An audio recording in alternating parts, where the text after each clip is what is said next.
How does the emotional makeup of an investor affect the judgment that he or she makes while investing? Let's welcome our industry expert, Ms. Amrita, today to answer this question. Emotional biases on account are deep ingrained. It is dependent on the kind of family we have been born into, the kind of home environment we had, the kind of experiences we have gone through. It depends on a lot on those factors. It is because of our feelings, and it is not a data-driven error. It is not a data error where some education and hand-holding and awareness can kind of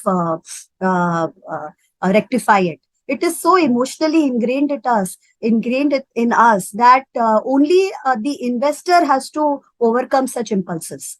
A financial advisor can only take the horse to the pond, but whether the horse drinks water from the pond, it depends on the horse only. So it is a error which it is a bias that is very difficult to be overcome.